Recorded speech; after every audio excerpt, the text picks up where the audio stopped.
there were times when I was literally like on like channel settings, like delete channel. I was like, oh, should I just like, this is stupid. Do you know what I mean? 3 or 4 times I was very close to deleting my channel because I was like, this is not worth it. It's too much stress.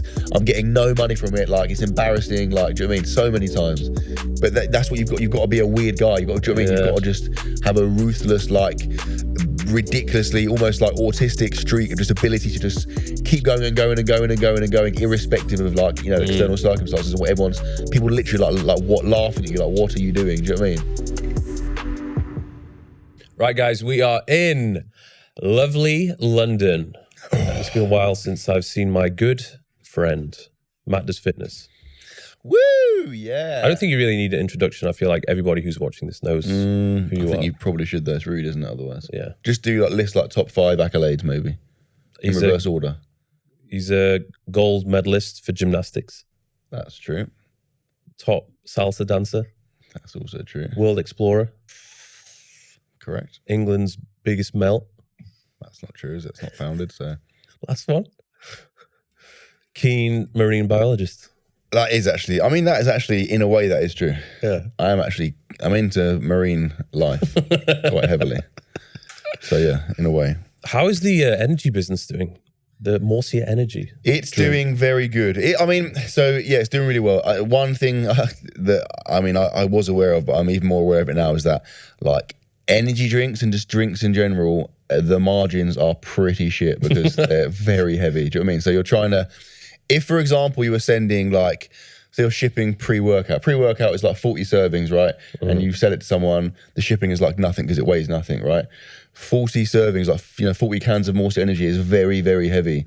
So the shipping is very expensive and we have to eat that. So like on Amazon, for example, we absorb that. And so the margins are very slim. So you've got to sell huge volumes to make good money. How long have you been selling it for now? Like 6 months or so. Decent. I need to try one right now because I've never tried one. You were supposed to send some to Dubai, but it never came. I've sent lots of them around the world, and all the international ones, or half of them, have not turned up. So I think customs have been on a mad one. So what is your like go-to flavor profile? You like a strawberry guy, like lemonade guy, fruit punch guy? Yeah, that's the best one. Taste,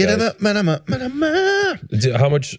I don't really ever see you drink energy drinks. I mean, like, what would you ever drink an energy drink? I don't really ever see that happen. I do sometimes. Like, I have mostly coffee. Okay, but if you did drink an energy drink, what would be your go-to? I don't like Monster because it's too big. I feel like it's an unnecessarily large amount of. And would you say probably a little bit too carbonated as well? Yeah. Too carbonated, too big. What, if only there was an energy drink that was smaller and less carbonated. Oh, wait a minute. It's good. It's very good. Look at his face. He's really trying really hard to not overthink it, but at the same time, come on. It is very good. How much of like the actual ingredients were you involved with in terms of putting it all together? Everything. Like I decided. Yeah. Well, yeah. So like, obviously, nothing was slipped in there. I'm aware of all the ingredients, and warning, high caffeine. Yeah. So that's just for context. That's 200 milligrams of caffeine, which is more than like a Monster, more than a Red Bull, more than a. All the rain, all of those, more than everything. Yeah. Why do you choose to do that? Because why not? Do you know what I mean? If you're drinking an energy drink, by nature, you're looking to get some energy, right? Do you know what I mean? So why would you have less caffeine? 200 milligrams as well is a pretty optimal dose. Like for example, there are numerous energy drinks, like most of the small ones that have say 80 milligrams to 120 milligrams. Unless you're a 7-year-old child, that's doing nothing for you. Do you know what I mean? Yeah. So like I figured I want an actual like most energy drinks. Or some of them anyway. Like because I've drunk an energy drink every day before training for 10 years. Yeah, and it's an enjoyable experience. But in terms of the actual impact on me, nothing happens. Do you know what I mean?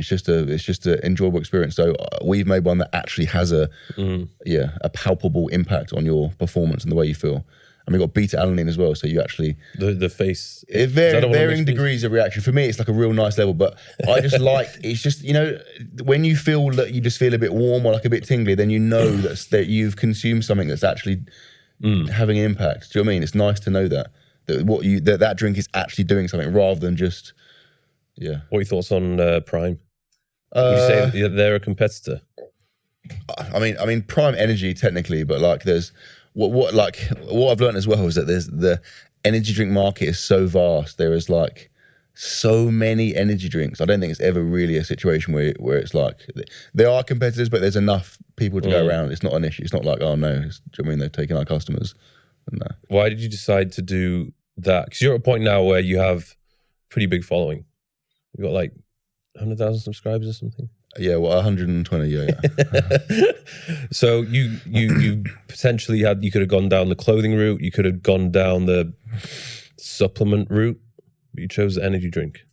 Yeah, so I think a couple of reasons. So first thing, like I just said, I've literally drunk an energy drink before training every day for probably close to 10 years. So that was the first thing I thought, like, I want to release products that that I want to use, you know what I mean, that I would use. Do you know what I mean? That's cool, isn't it? When you're doing your own stuff and it's stuff that you use all the time, that's cool, because then it's just so easy to promote it. You're not having to like go out of your way to, do you know what I mean, shoehorn it into content. So that was one thing. But also, like a lot of the things I've done, so for example, we did earbuds a while back and they were really cool, but the problem with that and products of that nature is that someone buys them and they're not going to buy them again for like 5 years, do you know what I mean? So you do that work to get a customer and then you don't see them again for 5 years. I wanted a product so he just can't help going back. Just God, it's so addictive. And also the flow of his conversation has just improved significantly. Yeah. I'm going to be vibrating soon. I am intrigued to see if you get a difference. Yeah, so a violent reaction. Absolutely, on a mad one. Passes out. With a drink, like people buy it and they like it and then they're going to come and buy it again. Do you know what I mean? So you put the work in to get a customer and then 9 out of 10 people are going to go and buy it again because they like it. So you're just building up a base. Do you know what I mean? In the same way, like with the app, right? That subscription, similar concept. You get people, you get repeat custom, then you just slowly build up over time. So I just like that idea.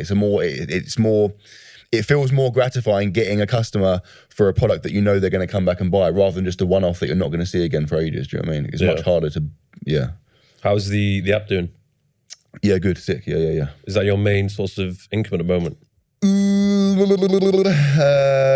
Right now, yes. Yeah, right now it is. Yeah. Was it the YouTube revenue? No. So when because there was one point, I think this was it in 2019, where it was just like doing ridiculous numbers. Yeah, every video was getting like over 1 million views. Yeah. I had a year where, I think that was the year when I was featured in a lot of his videos. So yeah, all of like the army fitness test. Yeah, absolutely milked that. Yeah, no, I had 18 million views. I checked the other day. Yeah, that's pretty wild. And that video alone, I think it's done, I don't remember, maybe like 40K revenue, that video. Yeah. So yeah, there was a point, probably around then actually, where YouTube revenue was my biggest revenue stream. Yeah, it was, that year was pretty wild. But then I guess then that maybe like within the next year it would have been like sponsorships, and then now now it's like other stuff. So like the app, predominantly. Yeah, because you were saying now you're at a point where you're trying to move away from doing sponsorships. I feel like that's quite a natural like progression for people on social media, or like, I don't know. Yeah, for me, or probably when you get older, I guess. Yeah, because like, so on a basic level, having sponsors like is great. They give you money. The downside is that you have to promote their stuff.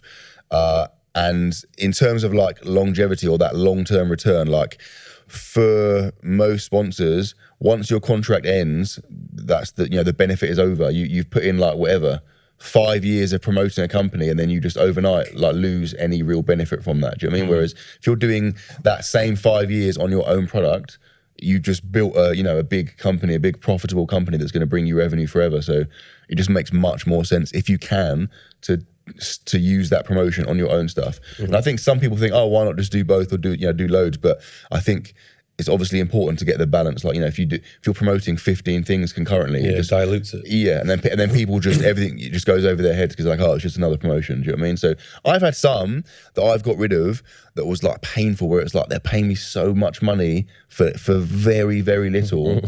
But it's that, I think the impact of promoting multiple things, like you said, in terms of diluting the stuff you actually want to promote, I think it's worth getting rid of those and the bigger picture. What was the worst ever sponsored post that you did that just made you cringe?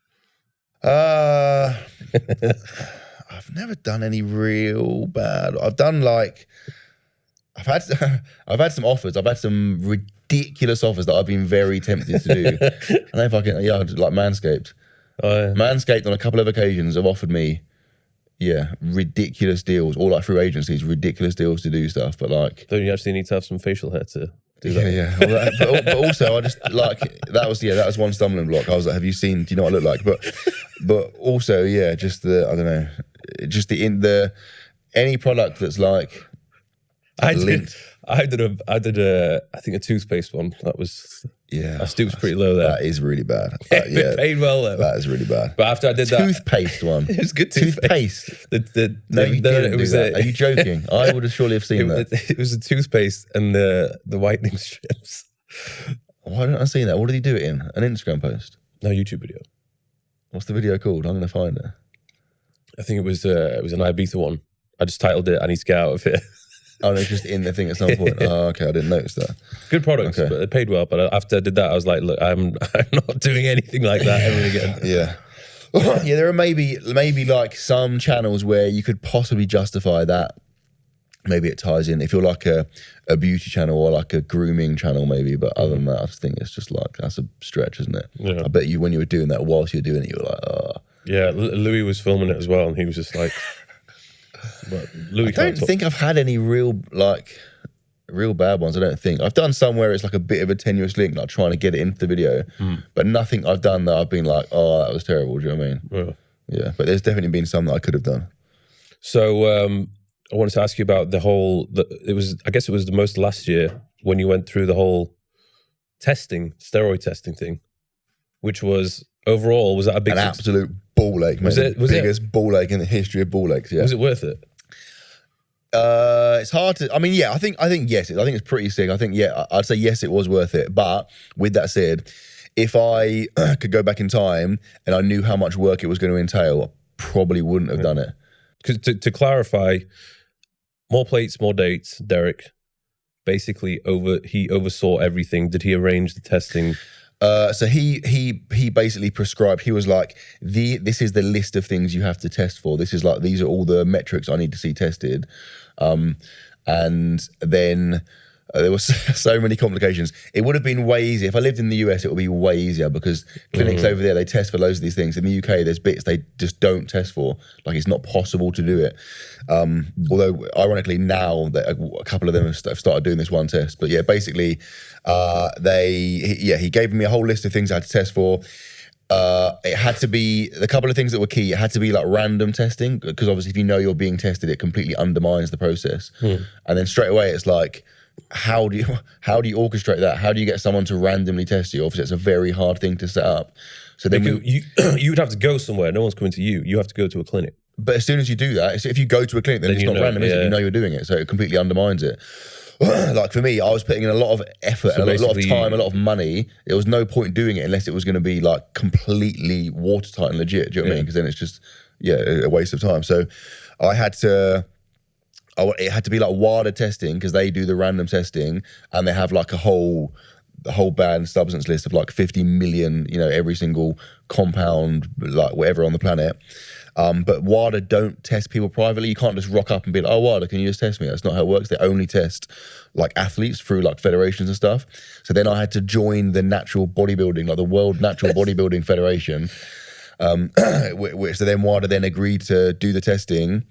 But then even that wasn't, so we had it set up whereby they would like message me and be like, we're coming to test you tomorrow, and they'd come out and test me. But even that wasn't enough, because I think people don't realize this, WADA testing, like the testing that like Olympic athletes undergo, they're like, so Derek obviously opened my eyes to this. Like there are loopholes, there are ways you could get around that. Do you know what I mean? If you were doing that testing, there are ways you could be doing shit and get away with it.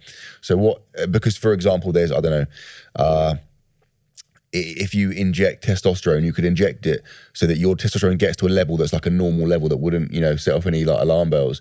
But nothing else would alter. Yeah, so that's where. So then he also wanted me to do get a whole other list of metrics tested for that reason. Because then, if, for example, you inject testosterone, your other hormone secreting things, whatever markers would drop because your body stops producing it naturally. So you can see it in other metrics, right? So then I had to then also, so someone would come out, they would take. I was taking a shitload of blood, but 2 lots of blood and urine. The urine and one of the bloods goes to WADA, and then two other bloods go to this other clinic that were testing for all this other shit to make sure that I wasn't doing anything to manipulate the other test. But then even within that, one of the things he wanted tested for was like estradiol, and you can't do that in the UK. So this clinic that I found to do this other testing found another clinic in Spain. So they would have to, I'd have to send them two lots. I didn't send it. The drug tester guy sent it off. He'd send this clinic 2 lots of bloods. One of them would go on ice and go to another lab in Spain that would test it. So by the end of it, you got no blood left. Yeah. This withered little shriveled man with no blood. Yeah.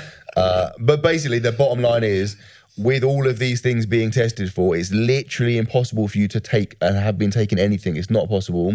So then the other thing you have to address is that, if I was taking drugs and I came off them for this period of time, like 7 months or whatever, and obviously that was, so then we were like tracking all of my lifts and my like physique and stuff, because obviously you could take drugs and stop taking them, and for like a couple of months, you could probably get by and maintain where you're at and you'd be all right, But so it had to be like a long enough time. So we did it for 7 months, which is a long enough time.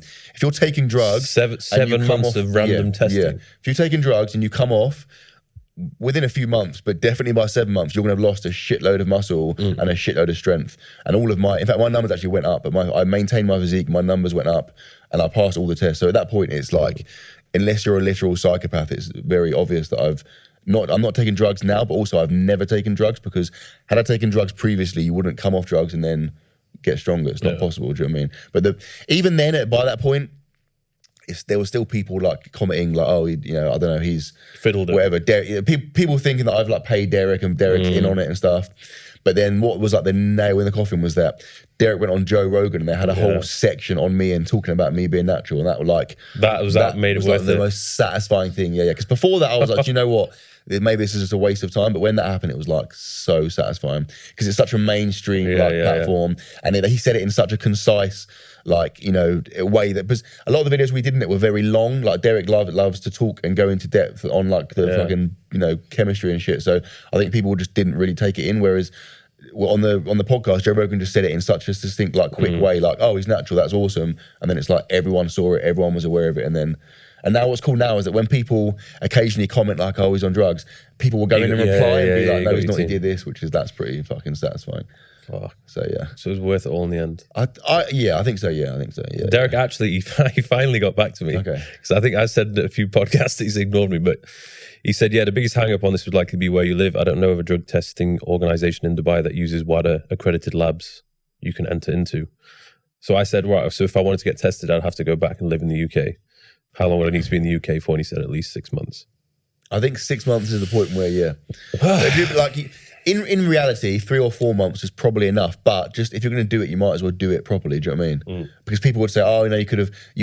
People comment and they'd be like, oh, I came off drugs and I kept my physique for 3 months. Do you know what I mean? Or 4 months. So 6 months would be the point where you can't dispute that. There's no way that you're maintaining your size for 6 months after coming off stuff. There's no way that do you know what I mean? It wouldn't happen. So that would just be completely conclusive.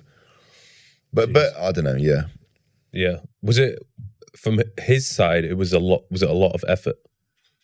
Or was it mostly just a lot of effort from your side? Most of the effort was from my side, yeah. But like, I felt bad because obviously, like, he was awesome. I really appreciate his input, because what was hard is that there were lots of like, I don't know, doctors, like physicians that wanted to get involved. But like, that's not enough. I could get the most respected like drug testing guy on the planet, but if he says Matt's natural, no one gives a shit. It has to be Derek. Derek had to be the guy that said it, because he is like in that genre on YouTube. He's the person that everyone listens to and respects. He's the top of the top. So it had to be him, and obviously he's a busy guy. And this for him. For me, it was a priority. For him, it's not. He's got other stuff. He's running companies. He's not. Do you know what I mean? He hasn't got time to keep doing my shit. So that was. It was at times that kind of slowed it up, because he would take a while to get back to me, because obviously he's busy doing shit. But after we got up and running, the hard thing was getting him going. It took pretty much a year to get it set up, and everyone was like, "Oh, Matt's not doing it. Oh, well, how interesting." Matt said he's good. Now he's not doing it.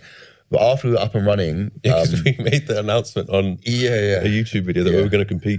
Yeah, I think people don't appreciate, or didn't appreciate how much of a, again, anyone watching this, go and get yourself randomly drug tested by WADA. Let me know how you get on with that. Do you know what I mean? It's not happening. So yeah. But after we got up and running, then it wasn't so bad. The random bit was like a little bit annoying. There were times when it was like during a video I was trying to shoot, or like, do you know what I mean? I don't know. Obviously, I've got stuff to do, so it was annoying having to take like time out to go and do that. But it wasn't. Yeah, they'd come to my house. It would take 20 minutes. Come to my house, do the stuff, go. Like it wasn't that bad after we were up and running. Yeah, I think there's obviously a lot of people in the fitness industry who are taking stuff, but then there's also a few people with amazing physiques that aren't. And I think a lot of people they underestimate the potential of what the human body can achieve naturally, because there are some genetic freaks out there. There's loads, yeah. Like people, until you know someone, people can't comprehend, people can't see beyond like their own situation. So you get someone that's got mediocre to poor genetics that trains really hard, or fairly hard, and looks shit, and they're like, oh, there's no way that guy is not taking drugs, it's not possible. But you only got to look at, like, this is what I will say, if you look in like the NBA, like, I don't know, just in every normal everyday life, you get someone that's like a guy that's 5'4", another guy that's like 7'10". That guy isn't taking drugs to be 7'10". That's just how tall they are. And like the 5'4" guy isn't taking like short drugs. That's just how they were born. Yeah, that's their height, right? If you then apply that discrepancy, that height discrepancy across humans to the ability to build muscle and have a symmetrical, sick physique, think about the disparity between, do you know what I mean? So you get a 5'4" guy and get that height relative to muscle, and then you get a 7'10" guy to translate that height into muscle. You're talking about a fucking massive, ridiculously jacked, incredible person that was just born that way. Like, the people do exist. Like even sprinters. Like, I know a lot of athletes have taken drugs in the past, but still, the likes of like Usain Bolt. Like, if you apply his sprinting ability to the ability to build muscle, again, you're talking about like a IFB, like a fucking Mr. Olympia. Do you know what I mean? Like that's the genetic variance is absolutely enormous. Do you know what I mean? You can be an absolute freak naturally, and conversely, you can take all the drugs in the world and train every day and do everything perfectly and still look a bit shit. Like, that also does exist. Do you know what I mean? Who do you think has the best physique that, in your opinion, is natural? I'd say you're like in my, like, of people that I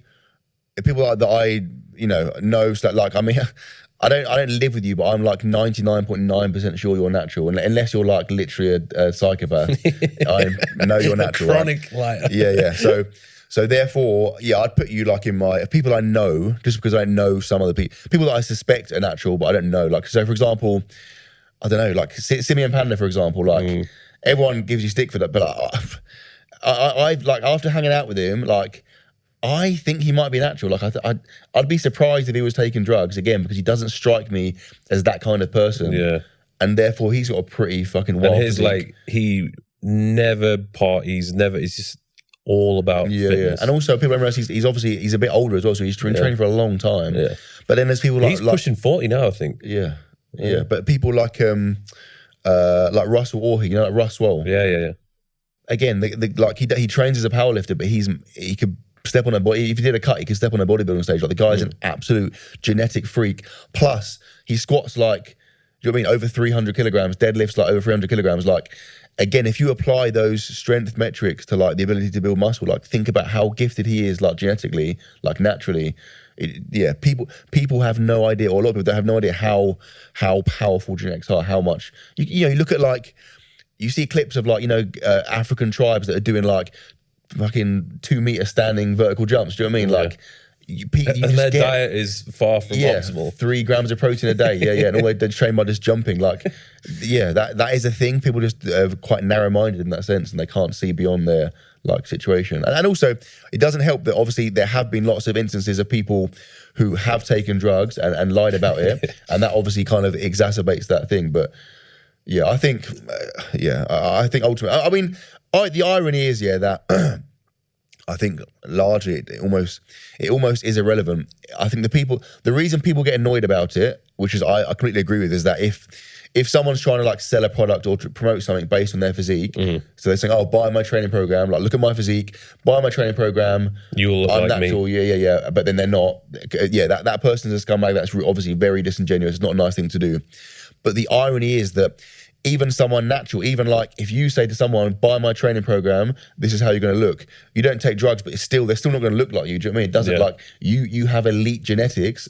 Someone else doesn't have those genetics. So whether you're taking drugs or not, it doesn't change the fact that that person is not going to get your physique from doing that training plan. Do you know what I mean? Or eating in a certain way. Like that's almost the bigger issue, is that people using other people as like a benchmark and basing their entire like, all their goals and their training outcome on looking like a certain person. That's kind of the issue in the first place, I think. Was there a point where you realized, oh, do you know what? I've actually got pretty lucky with the genetic lottery. I should probably make the most of this? Because you were a teacher long before you were doing this. Yeah. Until what age were you teaching? So I'm 37 now, and I stopped teaching when I was like early 30s, maybe like 30. That's crazy. 33. You were still teaching at that age. Yeah.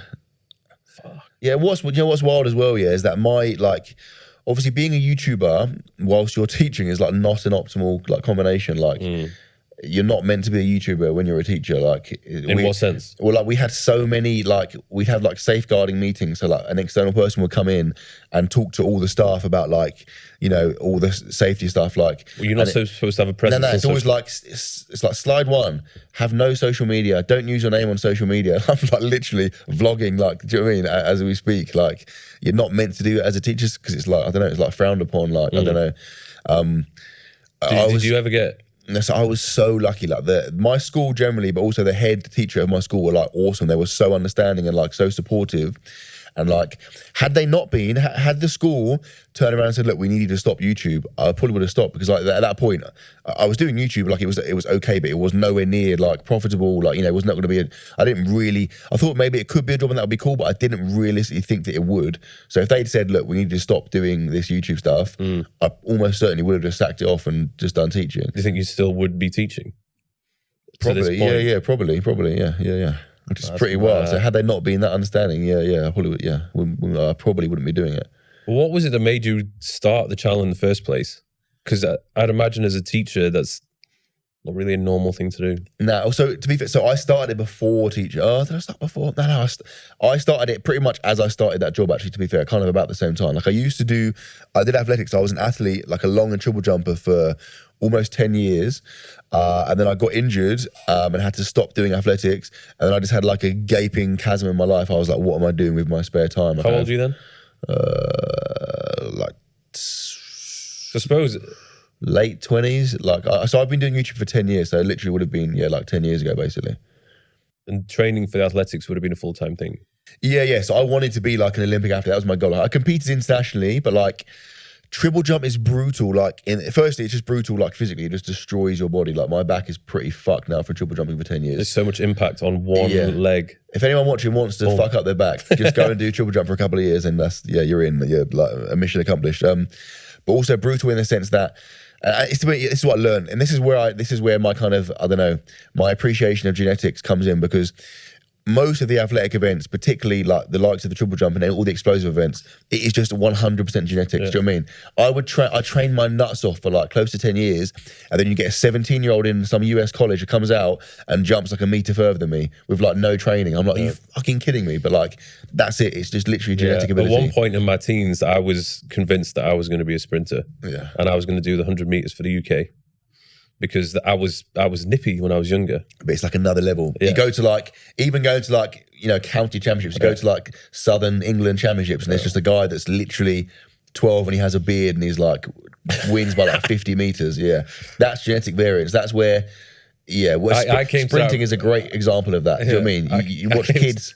I came to the realization that there was no chance. I think when I represented Yorkshire, and I think I was in Germany competing against other countries, and I was just like, wow, this is next. Like I was running as fast as I could possibly run. People were absolutely annihilating me. Yeah. So that's it. Sprinting is pretty much the ultimate example of that. Like how you take the average human and then take an Olympic sprinter and look at the difference in speed. Like it's absolutely obscene. Like, but that's just people are just born. Some people are just born to be to be. Yeah. If you're a sprinter, you are born a sprinter. You obviously have to train to realize that potential, but you can't be like, oh, I'll try sprinting and become a sprinter. That's not how it works. You either are a sprinter or you're not. So, and the same with all of the athletic disciplines, pretty much.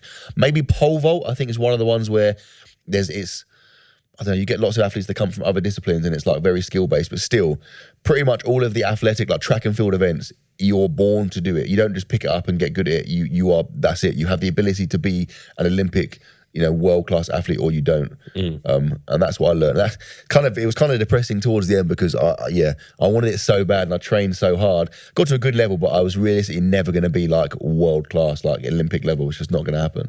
There's only so much you can, do you know what I mean? Were you even getting paid? Nah, so I'd get like flights and like kit and hotels and stuff, but I didn't earn any money off it. Yeah, so I literally was training like at times probably 4 or 5 hours a day every day whilst working a job and like traveling all weekend to compete and literally getting zero money from it. And I was at, if I was at that same level in football, I'd be like a millionaire. Like I was at a good level in athletics. Like at points I was like in the top, 3 or 4 in the UK, like at my event. But I trained with guys. I trained with a guy who was like an indoor like world medalist, and he still got no money. Like he'd get like, again, the same thing, expenses, travel, no money from it. It's just it's weird how some sports don't athletics get. is just dying. There's just no money in it. Like even now, like all of the Diamond League events, they've had to cut loads of events to make it more like engaging for the audience. But like there's just not the interest in it. I don't know why. It's just, I don't know. I think it's pretty sick, but people just don't watch it. Yeah, because it just doesn't pull in the audience. That's why football literally what it is. Yeah, that's literally it. Yeah, that's it. Yeah, the sports like Formula One golf, where people will want it. Yeah, where there's a massive demand for it. There's so much money in those sports, and those athletes get so much money. Whereas athletics, like I said, that in athletics in the UK, unless you are literally top 10 in the world, or you're very close, you're young and you're very close to getting that, you get no money. Yeah, which is like pretty brutal. So most athletes, it's a vicious cycle. Most athletes that are very close to that level are having to work full-time jobs at the same time. So it's very hard to realize your potential when you're also working a full-time job around that. Do you know what I mean? It's very unlikely you're gonna push on.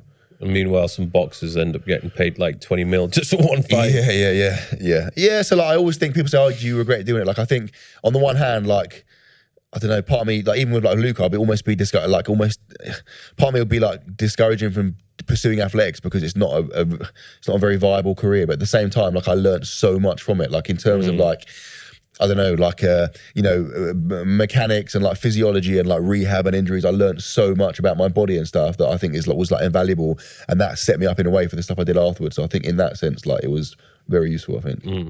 What was life as a teacher like, PE teacher?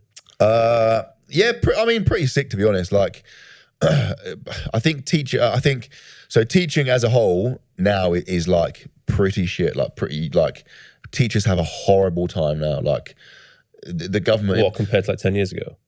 Yeah, but also just compared to lots of other professions. Like it's just, I think it's the same with loads of public, like, sector jobs. Like the issue is that people that control the professions, the people that make the calls in the government, haven't been teachers before. They have no idea what it entails. Do you know what I mean? So they're just like, oh yeah, this year we're going to get, you all need to start doing this. And it's like, it makes no sense. It has no practical application in real life. But because they haven't been a teacher, they don't understand that. So like sport and PE is not quite as bad because on a basic level, a lot of it is practical. So you're not doing so much like marking, for example, right? But still, like, you just spend so much time doing stupid shit that's nothing to, doesn't benefit the kids. It's not, you could be planning lessons, but instead you're just doing like a stupid like evaluation form, or just like, I don't know, there's just so many ridiculous like box ticking exercises you have to spend your time doing that you could, that, like I said, don't benefit your actual teaching at all. And then it's just the demands. Like, so I had friends that were teachers that were teaching other subjects like geography or whatever. And like they'd get into school at like 6 a.m, mark books for like an hour, 2 hours, teach all day, mark books for like 5 hours, go to sleep. And that was their life. And they do it in the school holidays as well. And they're getting paid like, 25 grand, like, and there's kids like swearing at them. And then Ofsted will come in and say, oh no, you're not marking, you need to mark more. You need to, like, rather than writing like a paragraph about each kid's work, you've got to write 2 paragraphs, you've got to color code it, and you've got to give each kid 6 things to aim for. And they try and do that on like 60 books every evening. Do you know what I mean? You've got teachers that are just literally teachers that are like crying, and like teachers that are just quitting their job because they're like, I'm gonna die like of stress. Do you know what I mean? It's just like absolutely obscene. And then the next year the government are like, oh no, now we're going to raise the standards and now kids have got to make this much progress. So that's again, what more work for the teachers. Yeah, but it's like they treat teachers and kids like robots. So like they expect kids to make just complete linear progress irrespective of their condition. So like the school I worked in, there were kids that would come into school that haven't eaten for like a day, or like their clothes are dirty, covered in holes, or a kid that's like sleeps he shares a room with like his 4 brothers that are all in the same room. Do you know what I mean? He's not slept all night. And you're expecting those kids to come in and progress in the same way as a kid that's in a grammar school that has great family, super supportive, like, do you know what I mean? All that stuff. Those kids obviously aren't going to respond to education in the same way, and obviously aren't going to progress at the same rate. But that's what the government, that's what the expectations are, that all those kids have to make the same, you know, rate of progress. And if they don't, the school gets penalised, and the teachers are seen as like, you know, suboptimal teachers. But actually, there's some of the teachers are like amazing and literally killing themselves to do it, and it's just never enough. That's it's pretty depressing. Like again, PE was like the better end of that spectrum, and like I was lucky. My PE department were awesome. They were all really cool. I had such a fun, like, even if like you have a shit lesson, you go and hang out with the other teachers and it was like so funny.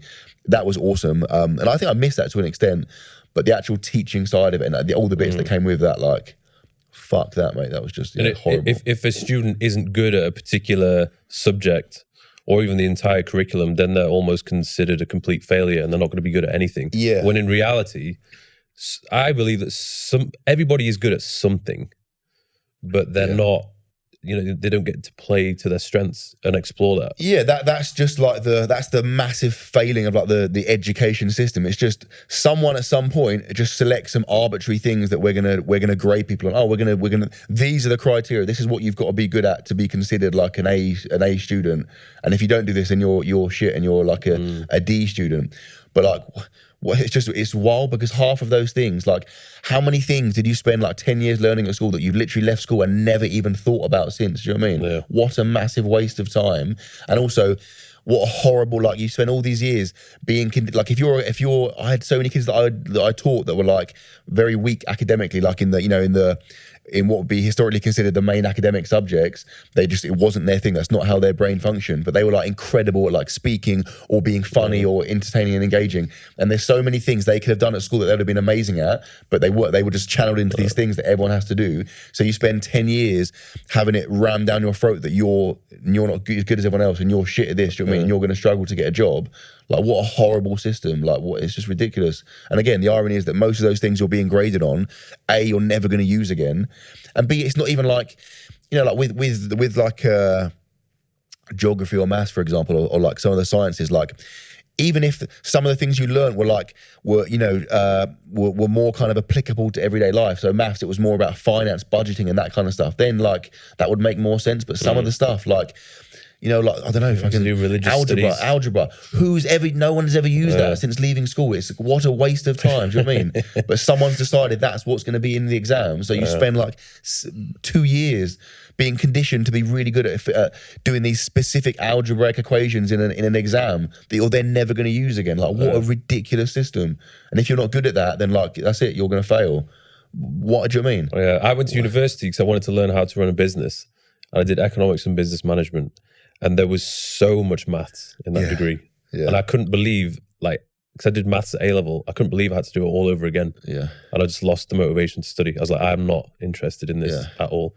But it's also, a lot of that as well comes from like the systems and the people running it. Like, I bet the people that were running that weren't successful businessmen themselves. Do you know what I mean? Which you have a problem with. If someone is amazing at teaching you about running a business, you would think they would have their own successful business. Because if they're that good at it, if they understand how to build a business, why haven't they built their own business? Do you know what I mean? That would set alarm bells ringing for me. Like, if you have a financial advisor, and they turn up to your house like in an old Peugeot 107, you're thinking, hang on a minute, if your financial advice is so good, why have you not been using it yourself for the last like 20 years? Do you know what I mean? Like, I think that's really important as well, is that, and again, that's what I think a lot of the issue comes from, is like the people that are in charge of those topics or subjects don't really actually, have any kind of experience or like the applicable experience in those fields. It's just like using a textbook and just, like I said, that's just the way it is. It's prescribed. Most of school and education, you are learning to pass an exam. Do you know what I mean? You're learning to pass a series of exams, which is such a niche skill that you probably, how often in your life do you have to do an exam? Do you know what I mean? Since you left school, no one ever does an exam. So why are you learning? Why are you spending so long learning how to, you know, answer questions in a certain format? Like, what a waste of time. Do you know what I mean? It's just such a... I had some friends that they did really well in their exams because they just had this ability to remember stuff and regurgitate it. That's what it is. Like, even at primary school, primary school, like, you know, you have like they have like the 11 plus, so the test that you deter. So where I live, it's one of the only areas in the country where they have grammar schools. So you have, when you go to secondary school, there are some schools that are selective, so only the clever kids get into those schools, and there's not many areas that still have that, but we still have them. Then where we are, and basically when you're in year, I think beginning of year 6, so when you're like, 10 years old, you do a test, and if you pass it, you get to go to a grammar school. If you don't, you go to one of the like non-selective schools. But like, what you get is, at the little kind of village, you know, nice village schools where the parents are loaded, all those kids are getting tutoring. So they get tutoring and they get taught how to pass a test. And so even the ones that aren't mega bright, they're great at like, oh, this is how you know, because for example, in that exam, you get one bit of paper that has the questions on, and another bit that has the multiple choice answers. If you've never seen that before, you would have you've got to fucking line it up and be like, oh, that's this one is this one. Like, do you know what I mean? You get a kid that's never been shown that before, and the first question they answer in the wrong line, then their entire test is wrong, because every single one's one out. Do you know what I mean? So you get kids whose parents don't care and have never shown them that, or parents who just couldn't be bothered to fill out the form, so they didn't get to do the test. I've seen that. I've seen kids whose parents just forgot to fill out the form. So for the next 7 years of their child's education, they're going to go to a lesser school, or a school that, you know, where they're not going to get as many opportunities because they couldn't be asked. They just didn't have time, or couldn't be bothered to fill out the form. Like, again, that's another big thing about teaching that it's very, very depressing, is that ultimately there's only so much you can do. You can be the best teacher in the world, but then those kids are going to go home to their family and their friends, and if some of the families and friends are absolutely disgusting and shouldn't be allowed to have kids, in my opinion. So you're just fighting a losing battle. Do you know what I mean? Out of everyone I've seen, you're probably doing one of the best jobs in terms of raising your kids. I appreciate it, man. They look so happy. And already Luca's like, he's doing pull-ups on the Olympic rings. He's very intelligent as well. I never see him complain or cry. Always happy. Nah, so straight away, obviously, in reality, of course, like, they both like cry and whinge and do annoying shit. That's like unavoidable. Like, obviously, I'm not going to document it because it's awkward, but like they still do that. But like, yeah, that's normal. But yeah, no, I like to think we have. I think because we're both ex-teachers, like my wife and I. So like, I think that's pretty like important in terms of just dealing with like behavior and having strategies and stuff to like, do you know what I mean, to promote like, I don't know, good manners, like doing things like in a you know, being kind, like being considerate, all that kind of shit. Like, what are you doing to educate them as best you possibly can do? Because they're obviously, I imagine they're going to school. Yeah. Or Luca is, So I mean, to be honest, Sarah's does a lot. Like, Sarah's is awesome. Like, she does lots of like reading and other bits with them. Like, it's hard. I've done a bit of reading as well for Luca. Yeah, to be fair, you actually have. That's true. I remember that. You love that as well. Get out of my room. Yeah, that was awesome. I forgot about that. It's hard because like Luca's 6, right? He's very, very clever. Like, he's ridiculously bright for his age. Like, his art is like, he's better than most adults at like drawing and painting. It's ridiculous. Oh, like, really? Suspiciously so. I have to like watch him do it because I'm like, there's no way you've just done that. Like, it's obscene. He's very gifted, but like, you want to get the balance between like, you want him to, do you know what I mean? He's only 6. He's got another potentially 12 years of education. I don't want him to hate it. Do you know what I mean? So we do stuff with him, but we let like, he loves reading. Like, he'll read a book every night. Like, he spends like 2 or 3 hours every evening reading. He like loves reading. He's well into it. So we haven't got to make him do it. He just does it himself. Do you know what I mean? Do some handwriting stuff occasionally, but like I said, we try not to force him to do things because you don't, like I said, he's got so long. He's going to have so many years of that prescribed education system. Which one, I wanted to have a good time now. And he going back to schools, like, we could have sent him to like this little village school, which is one that Sayers went to, where it's like, it's way more, even now at this age, they're like, it's just all handwriting, all like, you know, equation, like a maths, like, it's very prescribed. It's like getting ready for their exams, and they're all like doing it in a really like 2 times table, 3 times table, every, do you know what I mean? Like a little robots, like a little kind of, that kind of little, you know, like North Korean system where it's like everyone just learns and memorizes everything, like that thing, right? Whereas we sent him to a school that's like, basically there's way more like rough kids. Like, it's not, you know, it's not considered as good a school, but that's the school that says she's a teacher, and she knows the teachers are amazing and really hardworking and better than the staff at this other school. And yes, there's probably more disruptive children there, and and it's definitely less. Luca's doing less like. Learn all these spellings, learn how to handwrite, learn how to do all this shit, but he has way more freedom to be creative and do his own shit. Do you know what I mean? And also, I just think the whole point of school, right, is to prepare you for your adult life. Yeah. And if you're in a school where like everyone behaves really well and everyone's the same, like then you leave school and you're like, shit, like you're not prepared for real life. Do you know what I mean? Punched in the face. In real life, you get absolute pricks. That's just life, isn't it? You have to deal with that. So that's part of it. I think education is like learning to deal with people that are annoying or idiots or rude or mean. Do you know what I mean? That's part of growing up. Like even as a secondary school teacher, we'd get kids come to our school that have only been in like these little tiny village schools, and they're like, fuck, they're so overwhelmed because they're just not used to that. Do you know what I mean? So I think you're almost kind of setting your child up to fail if you just only expose them to that little like. That's why I don't know if I would raise, like if I have kids, I don't know if I'd raise them in Dubai, for example. Yeah. Because Dubai is such a bubble. In my opinion, it's not real life. Like as amazing it is for being safe, clean, no crime, that is not what the rest of the world is like. Yeah. So imagine like, kids get brought up in Dubai and they're not exposed to any fights, any crime, which is a good thing. Yeah. But they end up, I would imagine they'd end up being too soft. Yeah. And then they get exposed to real life situations and they're just, as you said, not prepared. Yeah, potentially, yeah. I mean, yeah, I guess you could travel and stuff, but yeah, as like a base, I feel, yeah. Like where we live, I think I love it. It's like perfect. Like if we didn't have children, we would live somewhere else. But we live where we do because of like all of our family that are very, very supportive with the children and like the school and like the area. It's just, I don't know, it's really nice for like having kids. Like for that reason, like you said there, it's just, I don't know. Yeah, it's where would you live? I could definitely see myself living like in the US or in Australia, I think.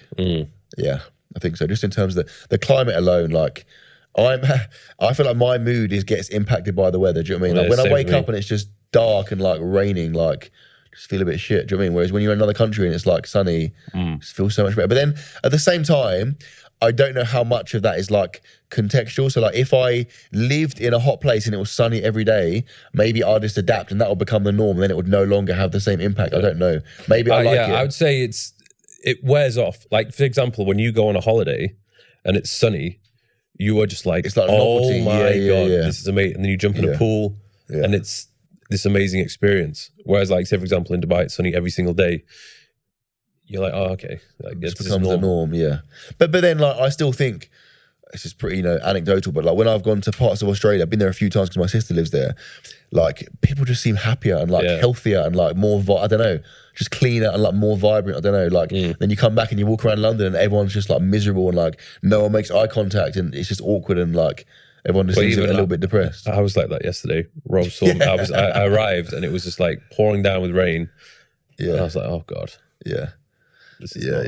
But then I don't know. Part of me thinks that it's good to have that contrast. Like I said, like I kind of where I live, it's just absolutely dead. It's really quiet. Everyone's old. No one cares. Like I like that contrast because then when I go and do stuff, it's awesome and it's like cool and like fast paced and sunny and whatever. And then I go back home and it's nice and chill. And do you know what I mean?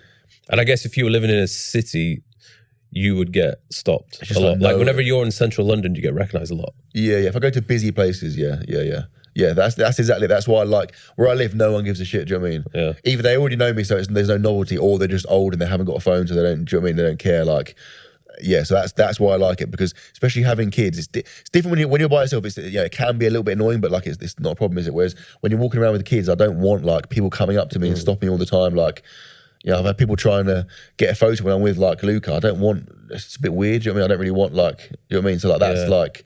That is much harder. So that's why, I almost kind of like shield them for that a bit, I think. So like that, that's one of the biggest reasons why we live where we do, I think, because it's just like, I like that. It's just at that point when you were doing the Luca intros, was he getting a lot of people wanting pictures with him? Yeah, I think at that time, I think people, I remember you were telling me this, people, they underestimate how much time and effort would go into creating like a 1 minute or less intro. Because he was at an age where he was kind of not necessarily listening to what you were saying. So like when we were doing it mainly when he was like, I guess like 3-4 years old, right? So he was amazing, and he is like a special child in terms of like, even back then I got videos when he was like 2, and you'd be like, he would just repeat stuff. You say something, he'd repeat it exactly, or like accents. He could do like Scottish accent when he was like 2 years old. Do you know what I mean? Like it was insane. Like his ability to like that comes. He's got that same as me, like proper OCD. Like I don't know. He can draw. He can do a drawing. You show him a picture and he'll draw it exactly the same. Like he's got this kind of thing in his brain where it's just precise and accurate and can replicate stuff. Do you know what I mean? So I think like some of that comes from that. But yeah, no, he'd be awesome. Like with the intro, I would say, I'd get him to say stuff, and then obviously I'd say my stuff separately to frame it, to make it all work. But even then, like it would take a while to do that. Then the editing of that would, the more we did it, the better they got, and the longer the edit would take, to the point where it was like basically a day just getting one intro, which was, it's like a lot of work. This was crazy because that was back in the day when you were doing everything yourself. You were pretty much, you didn't have anyone. You were filming yourself, you were vlogging yourself, you were getting Says, or maybe somebody else told the camera. And then I remember this, like whenever we did a video, immediately after we finished, you would put all the footage on the laptop, and then you would just start editing it. Like all night, just I do it during the day at times. This is one of the like things that I'm better now, but like I'm still a massive control freak. I find it really hard to like let other people like, have control of my stuff. Like I don't know. I find it hard to trust someone and to believe they're going to care about it as much as I do and do as good a job. So like with YouTube in particular, I did all my own shit for like 8 years, basically. 8 years, I filmed and edited all my own videos. And you did the thumbnails. Everything. Which is quite, I think it's pretty uncommon. But I think that's part of the reason why I did well, like, is because ultimately no one else is going to care about it as much as you do. And like when it's, I mean, I say that like as soon as I relinquished that responsibility, it was like the best thing ever. And like I think my videos are actually better as a result of it. But yeah, like I mean, also, but it was the personal touch. Like it was. Even I was inspired quite a bit when I first started hanging out with you, and I saw how you were doing it. I was like, whoa. Well, I think what helped, is that, again, coming back to the OCD thing. Like if I film a clip, I'm like, shit, I want to watch that clip back. Was it good? I want to make sure it's good. Do you know what I mean? So like, what I would do in my videos, if I was filming a video, almost all the time, I would edit as I went. So like, I'd film like breakfast, I'd intro, film breakfast, then I'd sit down for like 45 minutes and edit that segment. Then I'd carry on with the video, and I'd do it all day, and then I'd finish I wouldn't go to bed until I was done with the video. But what it meant was that, so if you film, so a lot of people film, they would just film over 3 days, and then they sit down and edit everything in one go. And it's very hard to keep track of the video that way. You're like, oh, do you know what I mean? Whereas when I'm editing it as I go, I'm like, oh, I need some more talking here. There's too much talking. I need some more little B-roll music bits. Like you're in the video, you can alter it as you go. Do you know what I mean? So even though it's stressful and like it's not very sustainable, I think you end up with a better video that flows better because you've been able to impact it. You're editing it live, so you know how to change it as you go. But the irony is that like I did that for years. So like I'd be on holiday, and the video would be like, oh, cool family holiday vlog, and it's like, oh, having a great time on the beach, having a nice meal with my children. But in reality, it's like film 2 minutes on the beach, run and sit down on my laptop for like an hour and edit it together. Film like 10 minutes having lunch, and then run back and sit on my laptop and edit that. My filming day would be like an hour of filming shit, 12 hours of sat there editing it. Do you know what I mean? So the bit you see on camera is the only time I'm actually doing some shit. Do you know what I mean? It's like, oh, a time lapse of me going into the sea and running out and throwing Luca around. We did that for 2 minutes. Then I just sit down on the beach and edit the video for the next hour. Do you know what I mean? That's what I was doing. So like it was, so it's a bizarre like setup. But yeah, that for me, that worked really well because I think it yielded better videos. But like I said, it wasn't sustainable. And as soon as I switched to getting people to help me and to film and edit for me, like, I was like, why have I not done this sooner? Like it was just literally so much more time. So like probably saved me like 20 hours a week time, but also just stress. Like I got to a point with YouTube. I think you spoke to Jesse Jones and probably said a similar thing. Like just the level of stress when you're trying to do that, like when the bar's so high and like every video has to get 1 million views and every video has to be a viral video, like fuck, it's so stressful. Like I would be like up all night just like stressing and thinking about what can I film, like how do I make the intro good enough, like what if this bit doesn't work, what if like, do you know what I mean, I don't know, like what if the thumbnail's not good, like all these things, like, and it sounds so like it sounds, but the average person probably can't relate to that because it sounds so easy. But like when it's the same. I don't know. You need to have that level of obsession if you want to really grow. And I mean, getting 1 million views on a video is pretty damn good. Yeah, that's all for probably 3 years. That's all I did. I just obsessed over viral videos, like viral. That's all I did. That was my life. Like, and like it worked. It served its purpose. But like by the end of that, I just felt like, I don't know, the thought of filming a video, I'd feel sick. Do you know what I mean? It was a horrible feeling. And it would get nearer the time and it would be like, you know that feeling when you're like, you have a shit job and it's like Sunday evening, you're getting ready for Monday morning and that horrible feeling in your stomach. Like I'd have that for a video. Like I didn't hate it, but I would like kind of almost dread it. Do you know what I mean? Filming videos and having to think of video ideas. And the second I got someone to come in and do it for me, it took me a while to hand it over. I was still involved in like, we'd still talk about how it's going to happen. And I still want to check clips in their camera and stuff. But the amount of stress that was taken off my shoulders was enormous. Like, I feel like that alone has like probably prolonged my life expectancy. Like, do you know what I mean? It was like insane. So I remember when I went on some vacations and I vlogged it and I didn't have a cameraman. Like it wasn't really a vacation because I was constantly thinking about what I was going to say, what shots I needed to get. And you could never really be present and in the moment because you're living your life for the viewers. Yeah. And it came to a point where I was like, actually, I don't want to do this because I can just tell that I'm ignoring the people that I'm with because I'm just obsessing too much about this video. Yeah. 100. And that's the irony is that like, especially like going back to traveling, like people think, oh, you're going on holiday, but you actually end up working more because it's like cool content. You want to get it. Do you know what I mean? So actually you don't get a holiday at all. And then like you said, that's one of the biggest things with getting someone to film for you is just that being in the moment thing. Like going back to when I was filming videos myself, I'd go on holiday, and if I was filming a video, those 1 or 2 days were like I did nothing. I didn't spend any time. I spent 10 minutes with my family for a few clips. The rest of it, I'm just sat by myself in a room on my laptop. Do you know what I mean? Like in a cafe or whatever on my laptop. Like I'm not enjoying or even aware of the holiday at all. Do you know what I mean? Because I'm having to film. Whereas when someone's there, or even like a collab, like I'll do videos with other people and it'll be like, oh, cool, a good chance to meet someone. Don't get to really speak to them at all because all I'm doing is obsessing over the video and am I getting the right shot and is this camera in the right place? Whereas when you have someone else filming it for you, you can actually like, do you know what I mean? You can relax a little bit knowing that as long as they're good and you trust them, you can actually be aware and be present and have a good time and actually almost be like a normal person while still getting the video. That's like the dream scenario. Have you got any advice when it comes to hiring talent? Because I'd imagine there's a lot of people watching us who potentially want to go down that route, or they're personal trainers, they want to increase their online presence. Who would you say it's essential at the beginning for them to actually learn the basics of filming and editing?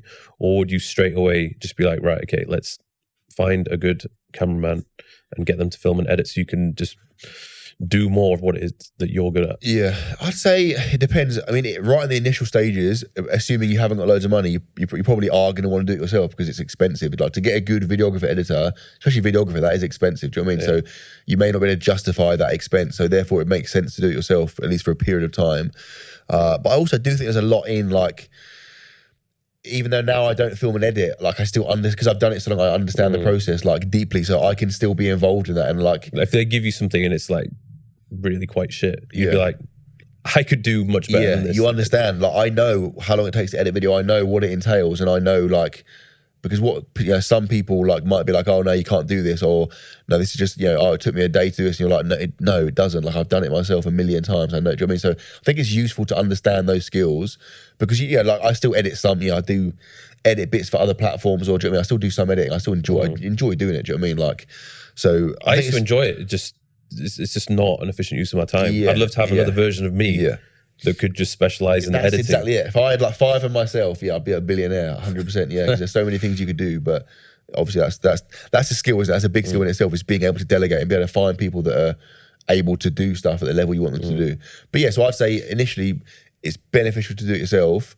But yeah, it's inevitable at some point you're going to branch out. Particularly editing. Like you can get editing. Like you can get good editors. It's not very expensive. Like if for me, it would take me a day to edit a video. A day of my time costs a lot of money, whereas you can get someone else to edit a video and it doesn't cost you, it costs you comparatively small amount of money. So it's just a no-brainer. I think from my experience, it's important to hire someone who is genuinely super passionate about what it is that they're doing. Yeah, I think that's number one. Any employee, that's number one, isn't it? Like, I would take someone who's slightly worse or slightly less, talented at a role that actually gives a shit and like really wants to do it and tries hard. That wins in any scenario, really, because they can get better, but you can't. I've had people that are really good at their job, but they don't really give a shit. You can't make someone give a shit. So 100%. Like we've both been in situations where somebody's filming and they're literally just like, they're not even paying attention and they're on their phone. And I'm just like, what the hell are you doing? Yeah. It's like for every second you need to be attentive just because something might happen. Like some of the funniest or weirdest things that might happen, maybe it only happens for 10 seconds.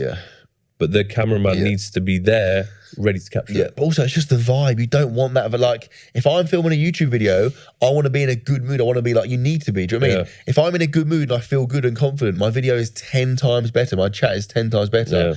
And a lot of that comes from the person holding the camera. And if they're just absolutely dead behind the camera, it's like, oh man, it's just killing. Do you know what I mean? So hard to be up for it when they're, do you know what I mean? So 100%, that's important. What would you say to some people who, they want to be influencers, they want to grow their social media channel, but they haven't got that X factor?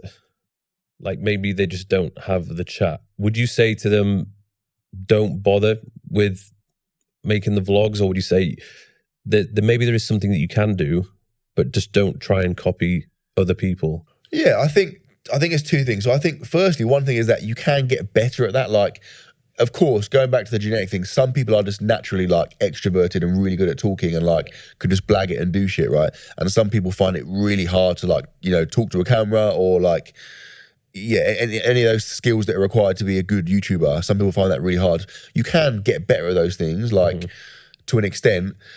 But I think there are lots of different ways of doing it. Like, you don't have to be. There are YouTubers that have millions of subscribers that if you met them in real life, they're very, very like quiet and reserved and monotone, and they wouldn't strike you as like a great YouTuber. But they just sit down and do like the talking videos or educational videos just in their room. Or just get an amazing editor. Like there are channels out there that their content is amazing and does really well and is really engaging, but that person is boring as fuck. But if you have an amazing editor, within reason, you can make the most mediocre footage into the best video, the most engaging video ever if you have an amazing editor. Like Nabil's like that.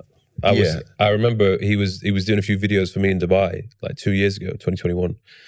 And I remember we went out and we filmed like, it's just a random day in the life. And I thought that was a pretty boring video. Like, good luck with that. And then he turned it into this absolute masterpiece. And I was like, wow, the hell? Yeah, 100%. And even like the next level, so Nabil will do wild edits, but like when you see like, proper like, the classic YouTuber, like super vloggy, I don't know, the standard formula for like a viral YouTube video, right? That style of it, like a Logan Paul, like back in the day, that kind of fast paced, like loads of like shit on the screen, graphics and stuff, sound effects, zooms, all that stuff. That's like the second level of an edit. So level one of an edit is like cutting down the time, like making the video flow, being a nice video. But the next level of the edit is like making stuff like pop and making it funnier and making, like, I don't know, you do something and someone reacts and it's a bit of a dead reaction. You can just make it funnier and better by adding shit to it. Like, do you know what I mean? So again, there are people that are like editors that are just amazing at doing that. You just give them, average footage, and they'll just make it so funny and so entertaining just on their edit alone. There's so many ways of doing that. So again, that's a skill in itself, right? It's being, maybe if you recognize that maybe you're not the most engaging talker or your content isn't the most engaging content, you can find an amazing editor that can make it engaging for you. Do you know what I mean? There's so many things you can do to it to make it engaging. Yeah. If you had to go, or if you lost all your followers, nobody knew who you were, what would you do to try and grow your platforms as quickly as possible? Right now. I think, I mean, in a way, I'd have like a million videos I could do. I mean, I've made so many videos, I could just make all of those again. There's so many viral videos. I'm very confident that if I started from scratch on a new platform, I could get a good following and a good number of views over time, because a lot of it is just understanding how to, how to get stuff to go viral, like especially across like other platforms as well, like Facebook and Snapchat and stuff. So I think I would just get So you'd go down the route of trying to make these viral videos? I think if you want, it depends on your outcome, but like if you're trying to grow a platform, there's two things, right? Growing a platform and growing like a business, like they do come hand in hand. If you grow a platform, you're going to grow a business.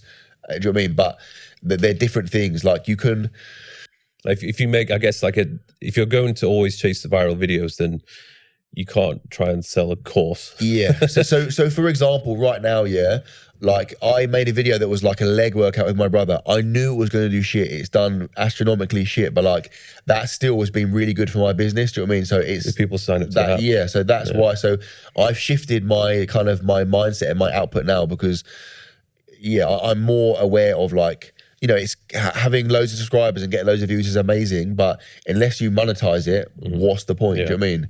After that novelty wears off, it is just essentially numbers on a thing. It doesn't actually mean anything in a real world sense. Do you know what I mean? There are people that get millions and millions of views that make like, you know, very small salaries. And there are people that have 10,000 followers on Instagram and that's it, and they're millionaires. That's what I noticed in Dubai. There's a lot of people like that. I'm like, hang on a second. Like you are absolutely loaded and your social media presence isn't that That's great. exactly it. So it's about that. Again, that's a massive thing, is knowing how to monetize your audience and knowing how to set things up that whereby you're profiting off that work you've put in. That's what I've done now. Like, I mean, again, obviously it goes hand in hand. If I was still getting like 1 million, 2 million views in every video, all my companies will be bigger and I'll be doing more money and more revenue and being more successful. It's hard to combine those two things, but yeah, ultimately, you don't have to choose. You can do both, but you have to prioritize certain ones at times. Because, like I said, if you like you said there, if every video is like only eating pink food for 24 hours, doing this challenge for 24 hours, it's very hard to make that audience go and buy like a training program or to sign up to an app, or do you know what I mean? Because firstly, that audience has a very short attention span and they're just like consuming stuff very quickly. And secondly, they're probably not going to be like maybe like an older audience that has disposable income that can go and buy stuff. Do you know what I mean? Like you see lots of, again, vloggers and people that are big on Instagram that are kind of have viral content that don't really sell anything because either they're not very good at it or their audience isn't very receptive to like buying products off the back of their content. Yeah, I don't know what I would do. There's some people that their whole channel is literally based off reacting to other content. Which is probably the easiest thing you can. I mean, obviously it takes a bit of work, but you basically have this unlimited ocean of content. And it's so sustainable, isn't it? You can just go on forever. If you're trying to make original YouTube videos, it's like so hard. Like people that do that like, an example, like Will Tennyson, he makes original videos and his content is so good, and that's like, I have so much respect for that because it's so hard to do that. Like rather than following trends, like making your own trends. Do you know what I mean? That's sick, right? But sustaining that is very hard because it's a lot of work. The longer you do it for, the harder it is to think of new ideas. Do you know what I mean? Like I've been there, it's very hard to keep doing that. Whereas like you said, the reacting, there's like endless hours of content you can react to. Do you know what I mean? Like it's you such just a good react model. to viral videos and then just or like you put people's names in videos. That's what Greg's done, hasn't he? Really? Like and that's why he's been able to pump out like 2 videos a day, almost every day. Yeah, because you just like this. You sit down, you get some shit, you react to it, you talk about it. Like 1 hour, that's like 3 videos done. Boom, good to go. Yeah, 100%. With that, I guess you need like. You would want at least, a little mini team or a couple of people that are just outsourcing content for you to react to. Do you know what I mean? That's what you'd want, like people that are just sending you content, every day that you can react to, because that's the kind of the important element there, isn't it? Obviously, A, it's your ability to react to it, but B, you need the stuff in the first place. So you want someone that's good at just like scouring the internet and finding shit to send you to react to. Do you have a plan for the future where you don't necessarily need to rely upon social media so much? Because I imagine right now, your presence online is necessary for you to keep the revenue streams ticking away. Yeah, so like, it's all relative. Like I could never do anything again forever and I'd still be fine, right? We'd be fine. But like, it's hard to, once you start growing stuff, it's like addictive. Do you know what I mean? You keep resetting the bar, then you want, and what seemed like an amazing, awesome, successful thing like 2 years ago, now is just like, I want more than that. Do you know what I mean? So that's part of it. Like you just want to keep doing more and growing stuff and making it bigger and more profitable. But yeah, 100%. Like my goal is to, with like Morisa Energy and the Morisa app, my goal is to get to a point where I can promote them if I want to, but I could disappear for a year and they're still just going to continue ticking along and growing by themselves. Do you know what I mean? Be self-sustainable, because that's the goal, right? Like, obviously, I'm not planning to, like, I'm going to work forever. Like, I'm never going to not, like, I don't, if it, the idea of having like a week off is really appealing, but when it gets to it, I'm just like, it's a bit bored. Do you know what I mean? I feel weird. I need that, like, do you know what I mean? I need to be busy and doing shit. Yeah. But what would be nice is like doing it because you want to rather than you have to. Do you know what I mean? Like you said there, with like the both things, energy and the app, if I disappeared for a year, they would just slowly just drop down. Do you know what I mean? So that is pressure, isn't it? Because you're like, it is dependent on me and my output to keep those things growing. So I want to get to a point where me promoting them is a bonus and it helps, but I cannot promote them and I can not even do anything, and they're still just going to continue growing like off their own back and ads and stuff like that. Yeah, that's the goal. Yeah, and I think that's one thing which has been a key to your success is you've been extremely consistent. Like, I would say I've been pretty consistent in terms of just having a presence online and still maintaining some sort of relevance. But it's like at least every week you put something out there. I think and that's what a lot of people don't understand. Even when it comes to podcasting or making YouTube videos, everybody likes the idea of doing it, and they go in full steam, enthusiasm, and then maybe after a couple of videos or after 10 videos, it's just like, I go on so many channels, you know, some people who have like a pretty big presence on Instagram, I go on their channel and it's like, oh, it hasn't uploaded for 6 months. And it's like, you can't grow if you're being on, off, on, off. It's the same with building a good physique. You can't have a great physique if you're just going to be on, off, on, off, on, on. You just have to keep grinding away. 100%. Especially exactly the days when I imagine you've had a lot of days where you're like, I cannot be bothered to make a video today. They're like, but going back to when I was a teacher, at that point I was competing as a competitive powerlifter. So I was a full-time teacher, which is a very stressful, time-consuming job, right? Full-time teacher. I was training as a powerlifter for like 2 hours a day. I had a child, and then I was trying to film YouTube videos, and I was filming like 3 videos a week for like a lot of that time, for like a year during that time actually.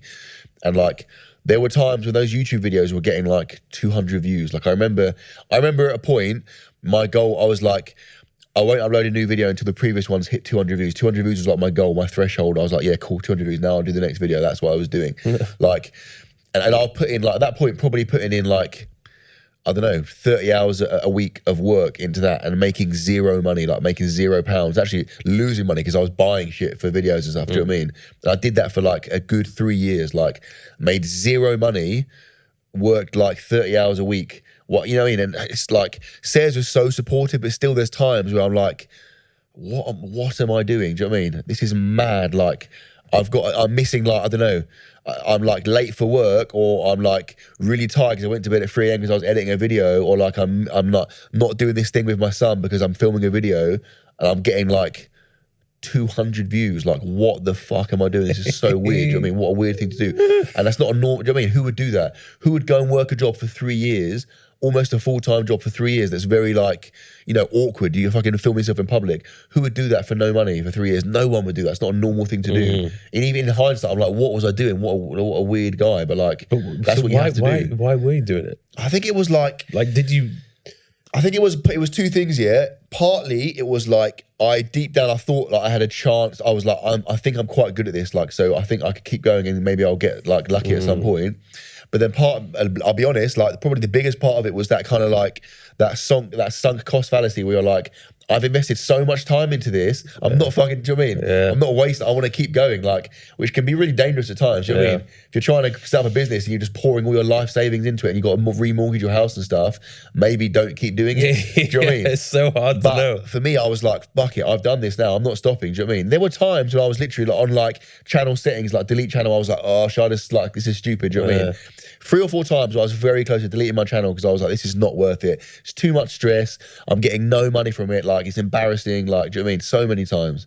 But that's what you've got. You've got to be a weird guy. You've got to, do you know what I mean? You've got to just have a ruthless, like, ridiculously, almost like autistic streak of just ability to just keep going and going and going and going and going, irrespective of like, you know, external circumstances and what people literally like what laughing at you, like, what are you doing? Do you know what I mean? I think in 7 years, I think I think I've missed 2 Sunday uploads in like, or maybe 3 in 7 years, which is like the birth of my children pretty much. Like, I think it's 7 years. What would you say to those people who are making up excuses and saying, oh, I can't do this, or I don't have time to do this because I'm too busy. I have my kids, I have my job. Yeah, I mean, like, obviously, everyone's different, but like, I think ultimately, if you say I haven't got time to do something, what you actually mean is I don't really want it enough. I'm not that, do you know what I mean? I don't actually care enough to do it. Like, that's what it means. Even I say like, someone will say, oh, can we jump on a call? And I'm like, I haven't got time to do it. Really, what I'm saying is that isn't important enough to me. Do you know what I mean? If someone said, can you come and meet me tomorrow for half an hour and I'll give you £10 million, I'd find the time to do it. Do you know what I mean? Anyone would, right? But because it's important enough for me to do that. Do you know what I mean? Like I've said this before, like if you, with like coaching people say, oh, I haven't got time to train. I'm working a job and then I've got to do this and I've got to do this. I haven't got time to train, right? Like if I said to that person, go and sit on a chair for an hour 3 times a week and I'll give you £10 million, they'd do it, wouldn't they? Yeah. They'd get up at 2 a.m. and do it, or they'd wake up early in the morning and do it, or they'd sneak out from work at lunch and they'd do it because it's important enough to them. Do you know what I mean? So when you say I haven't got time, what you mean is I don't actually care enough about this thing. It's not a priority. And that's fine. It doesn't have to be a priority. Everyone has different priorities, but then don't say it. Don't come out and say, oh, I really want this, but I just haven't got time to do it. You don't want it. Do you know what I mean? That's a lie. You're lying to yourself. That's the first thing, is like, accept that, and it's fine for that to be the case, but accept that isn't a priority for you. Getting in better shape isn't a priority, because if it was, you would have done it by now. Do you know what I mean? And of course there are extenuating circumstances. There are some things where, like, someone has just been absolutely fucked over. Someone has a horrendous car accident and they're paralyzed, or someone, whatever, do you know what I mean? Their parents die, whatever. It's something horrendous that you can't control. That's different. But for most people, when they say, I haven't got time to do something, what they're saying is, this isn't a priority for me. Yeah. That's what they mean. Like for me, throughout the past 14 years, however long I've been training, the number one priority for me has always been go to the gym. Yeah. And that's reflected in your, that's what people don't appreciate. People look at you and they think, oh yeah, he's just having a good time all the time. He doesn't care about like his diet, blah, blah, blah, blah. There's no way he does that naturally. But like, I know you're the most, in terms of training and like what you eat, you're very, very methodical. And even just the way you train, like, I like take the piss out of you about it, but like the way you train, you're like, the quality of contraction, like every single rep, like most people, even the best trainers, go to the gym and there's times where they'll just do a set and they just don't even think about it, they just get it done and they're distracted or they're talking to someone. I've never seen you, for you, every single rep is like the most important rep of your life, and every single rep is controlled and deliberate, and the muscle contraction is so fucking ridiculously intense. Do you know what I mean? And for me, I'm like, fuck that, like, but you've done that for years and years and years and years. Do you know what I mean? And that's now like evident in the way you look. Yeah, like, even like when I did some strength stuff with Nathaniel, and we were trying to just tell you hate it. Like, I don't understand how to power lift. Just bouncing a bench press, and you're like, my pecs are not contracting. Fuck this. Like, exactly. And that, do you know what's funny is I've slowly come round to that way. Like now, I still like lifting heavy, but I'm so much more aware of the importance and the benefit of doing that, like being deliberate with your training and making every rep like controlled. Do you know what I mean? Rather than just seeing it as, I've got to do 10 reps, let's just get these 10 reps done. It's like, no, these are going to be the 10 best reps I've done. This is the most contraction I'm ever going to get in my chest from these 10 reps. And if you do that every set of a workout, every workout of a month, of a year, of 5 years, 10 years, then you're going to get in good shape. And if you do that, then that's when that's when you can then start talking about who's on drugs, because people don't do that. People don't do that. No one else spends that time and devotes themselves to that extent to that thing. And that's why people don't understand how people can look a certain way without taking drugs. Like, you could argue that if you go to the gym and you train with that ultimate focus and maximum intensity, you could realistically get incredible results, maybe only training 3 times per week, versus somebody who goes to the gym 5 or 6 times, but they're just like just going through the motion. 100%. People did like Dorian Yates. That's what he did, right? A lot of the four time. Four times a week, 45 minutes. Yeah. Not even exactly for like very short sessions, but you could say to someone, go and do 4 sets of a dumbbell chest press, and you could get a very different outcome. Do you know what I mean? It's not as simple as just ticking off volume. Oh, I've done this now. On to the next thing. Oh, I did chest press yesterday. It's not that simple. There are so many ways of optimizing those sets and that volume. Like, one rep can look very different from one person to the next. So 100%. There are a lot of guys now. Now, admittedly, a lot of guys that are on like drugs, but a lot of guys that will do one top set for an exercise and that's it. Do you know what I mean? Yeah. They'll warm up, do their one top set, go balls out, the highest quality, most, mind-muscle connection reps ever, and that's it. They're done for that exercise, which to me seems mad, but lots of studies show that it can be beneficial. Do you know what I mean? Even when I trained with Dorian, it was crazy. The amount of volume that we did wasn't a huge amount. Yeah, but it's sore as fuck. Like obviously, after the leg day, I was sore for like 5 days. But there was one session where we did chest and biceps, and my chest and my biceps were absolutely destroyed. Yeah. I couldn't believe it. I was like, I did like half of what I would usually do. Yeah. It's execution. It's the way you execute it. Like I said, that's why it's very, when you're like prescribing training to an individual and you just give them volume and that's it. You say, oh, you're going to do 4 sets of 10 for this exercise. Like I said, the margin of error is huge because people can interpret that in so many ways. Do you know what I mean? You see people in the gym. I see people in the gym. They've obviously been told to do 3 sets of 12 on a chest fly, and they're just like, 7, 8, 9, 10, 11, 12, I'm done. And you're like, you've literally just got nothing. That set was a waste of time. You've achieved nothing. Burn 10 calories. You've done nothing versus someone else that's like so deliberate with every single rep and making every single rep count. That's what they understand, is that like a machine, a machine lat pull down it's not magic. It doesn't just engage your lats brilliantly by itself. You actually got to deliberately do that. Do you know what I mean? Because we both have our own apps, and I imagine, the thousands of people that are using them, they are using them very differently. So there'll be some people that will go in, like you said, and give it 100% effort, and there's this maximum focus. And then there's other people who are they're just not thinking about it. Yeah. And then after a month or 2 months, they're kind of complaining like, oh, but why am I not seeing any results? Yeah. Like I cannot stress enough the amount of focus that you need to have in a session. You almost need to forget about every single thing in your life and just be thinking about the session itself and making it the best session it could possibly be. At least for the sets, like, I agree. Like, there's, I'll work in between sets sometimes, but when you're doing your set, like you need to be thinking about your set and what you're doing. I think a lot of it as well stems from like a misunderstanding. I think people, like I said, that are training for the first time, some people don't realize that's the case. They'll think that as long as they do that volume, then they're good, they're done. And like, as a beginner,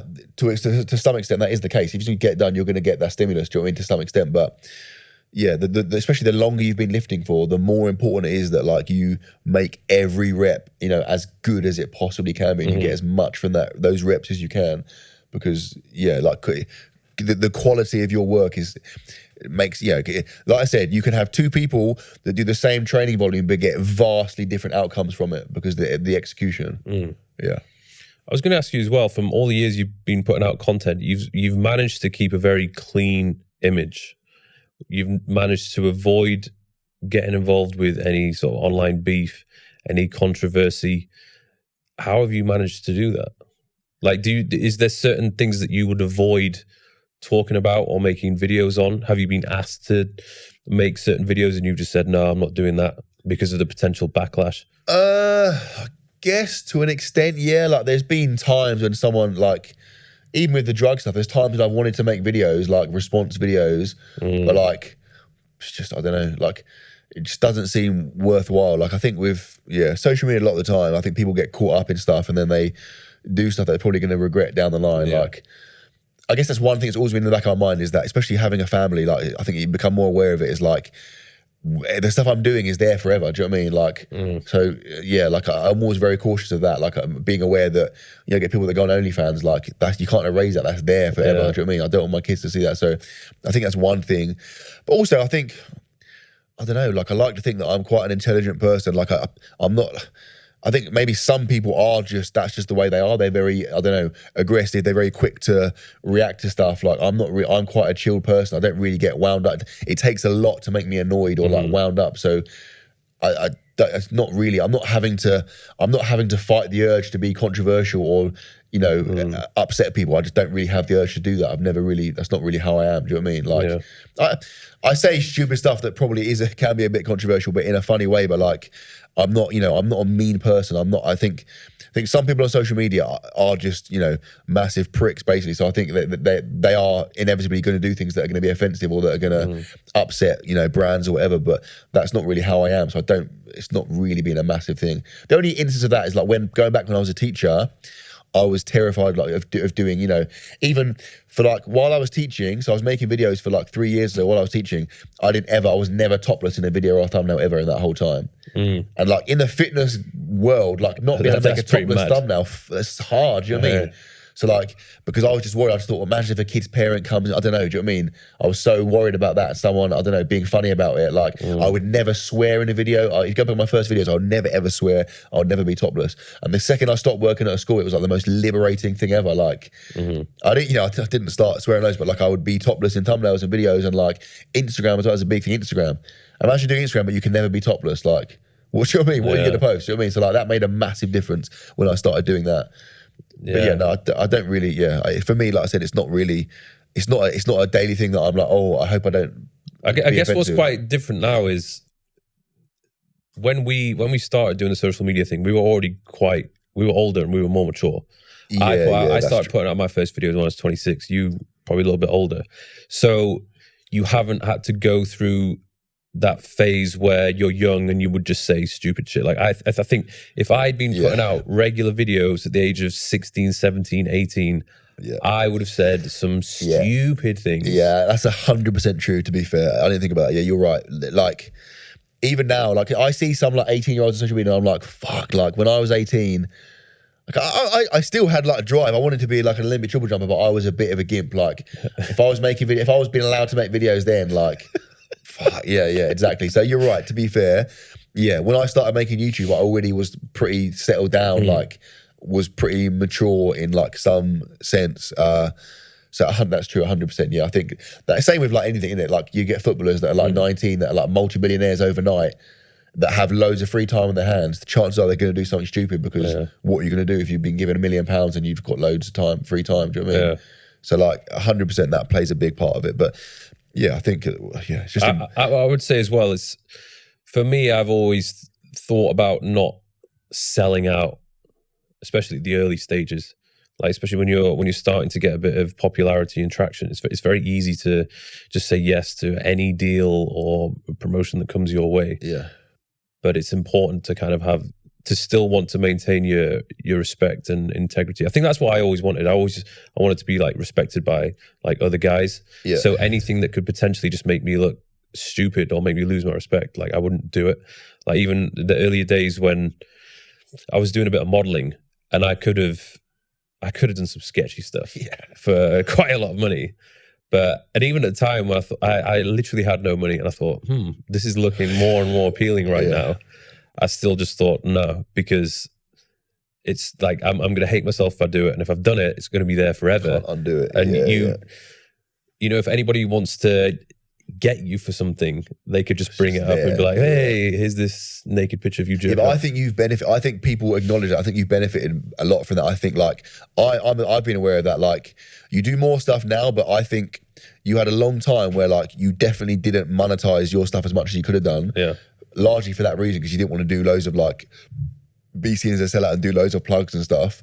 But I think that's benefited you a lot, because people, when you do promote something, I think people are very like hyper aware of it, and I think they're more inclined to act upon it, because you don't just promote loads of shit. Do you know what I mean? I think it's that like, you know, quality over quantity. So rather than promoting like a million things and everyone, it's just like no one even takes it in. You just do like select stuff every so often, and then that it's then way more meaningful. I guess there's some people who they're sort of starting out and they say, "Oh, I just got sponsored by a supplement brand." I'm like, "Oh, congrats!" Yeah. I'm like, "Oh, how much are you getting for it?" And they're like, "Oh, I'm not getting paid. I'm just getting a load of supplements." And I just kind of think, is it really worth it? Yeah, Like you having to do 3 posts a week to push this supplement company and you're literally getting paid nothing. Like maybe just don't do it. Like maybe focus your time on trying to promote your own product or service. Yeah. And then, you know, you don't comes, exactly that. Like, I think it's hard. It's easy to say that, isn't it? You can see how people, they see that as like, you know, like some kind of like recognition, like, oh, I've made it because I've got a sponsor, like I've got these sponsors now. And it's hard to discourage someone from doing that. But I know, like, for me, and you're the same as well, like, I focus on content first. Like, if you make good content and you grow, all that stuff will come to you. You haven't got to go out and chase it. Like, and the content should come first. Like, if you're only just starting out and you've already got a supplement sponsor and 2/3 of your content is just a picture of you holding some supplements, like, you're not going to grow because that's shit content. Like, make good content first, and then down the line, those companies will be queuing up to work for you. Then you have more of then you're in a better position to say, do you know what, I want to do it, but I'm only going to do X amount of posts, rather than, you know what I mean, do every single post. Because ultimately, like, the goal should be to make good, sustainable content that you can do for a while, that's going to help you grow, and then you can introduce those other bits, rather than the other way around. But like I said, it's hard to say that. But it's easy to say that, but it's hard for someone to do it, because when you're aspiring to be like an influencer or a social, whatever, an Instagram, YouTube person, and a supplement company comes calling, like it is, I can see how you'd be like, oh, this is awesome. Like, do you know what I mean? Like that kind of like reinforcement, like, oh, cool, I'm actually good at this because they want to sponsor me. And that, to be honest, that's what those companies, especially supplement companies, that's their whole like business model, isn't it? They rely on influencers that have smaller followings that will just do endless posts for nothing. Yeah. Same as, do you know what? It's the same as teaching, like, in those jobs, right? Teaching, like schools rely on really nice people that can just be taken advantage of. Do you know what I mean? You can be a teacher at a school and they'll be like, oh, we got this new thing. We'd love you to be head of year 7 and 8 staff development.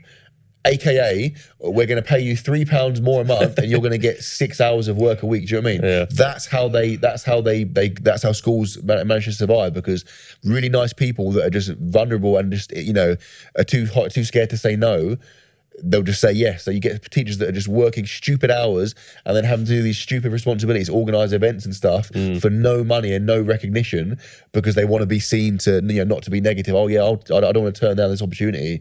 That's life, isn't it? That's what people, companies and they'll do just to take advantage of people to grow their shit. So I guess another thing that would be another thing is to, if you are in that position and you're being offered stuff, like, even if you've got a small following, it's valuable. Like, if you get a supplement company 10 new customers, they're probably going to be customers for a few years. You've made them a lot of money, so that's valuable. Do you know what I mean? So you want to attach some value to that, rather than just doing it because you think it's a cool thing to do. What advice would you give to either the youngsters or even people who are in like their 20s, early 30s, who feel a bit lost and they're not particularly happy with the job which they currently have, and they feel like they should or could be doing something different? What advice would you give to them? I would say, there's two things here. Firstly, on the one hand, I think people should do stuff they want to do, right? I think I get so frustrated with people doing things they think they should do. Do you know what I mean? A lot of people, most people, do most of their stuff on a day-to-day basis because they think they should. Do you know what I mean? Yeah. Like a wedding, you get married because you think you should, you spend like 50 grand on it because you think you should, you get all this weird shit like, oh, do you want the standard cutlery or this cutlery? Oh, let's get the expensive cutlery, like, it's fucking cutlery. Do you want the normal portaloo, or do you want the portaloo that plays music when you go in there? Like, people just spend shit and do stuff because that's what everyone does. They go to school, they do their A-levels, they go to university because that's what their parents did and that's what everyone should do. They don't actually stop and think, hang on a minute, like, do you know what I mean? Everyone's conditioned to do the same things, so that when you have someone that does something different, like, when I was filming videos, which is a very strange thing to do, people are like, it's almost like frowned upon because it's not the normal thing. But and so people's automatic reaction is to stop if something is like a bit weird, or people are, it's not, you're not getting approval, or people are frowning upon you doing that thing. People stop for that reason. Like, but a lot of the time, the reason people are you're being frowned upon is because what you're doing is not the norm. Most people that are successful probably got some stick, or probably doing something that they're going above and beyond, or doing something out of the ordinary. Like, you won't find many people that are really successful that haven't done something that was like different. Do you know what I mean? Differed from the the path that everyone does. Do you know what I mean? Like, if you want to be successful, you've got to step out of your comfort zone and do something that, yeah, maybe you wouldn't normally do, or maybe your friends aren't doing, or maybe your friends don't want you to do, or discouraging you from doing. You're probably going to have to do that to be successful. So in terms of if you feel a bit like whatever, stuck and lost, and there's a thing you think you could be doing that's more worthwhile, then I would say 100% do it, but just do it in like a sensible way. Do you know what I mean? Like, so with me at school, I did YouTube, like I said, for 3 years. A lot of hours. It was really hard, but I did it, and I got to a point with social media and coaching and stuff where it was making similar revenue to my teaching salary. And at that point, I went down to like part-time hours as a teacher. Do you know what I mean? That was mainly Sarah's. If it was for me, I would have just left, but she wanted me to be more like secure, which I completely understand. So I went down slowly and reduced my hours slowly over time. And then and then it was just apparent that the other stuff was going to be way more profitable, so it was just a no-brainer. But so people say, "Oh, just do it, just go for it." Don't just go for it. Obviously, consider what you're doing. Don't just be like, "Fuck this! I'm going to just leave my job tomorrow and start my whatever, my like beanbag company." Obviously, make sure what you're doing is like realistic and is profitable, and it's always going to be profitable, and you can sustain yourself.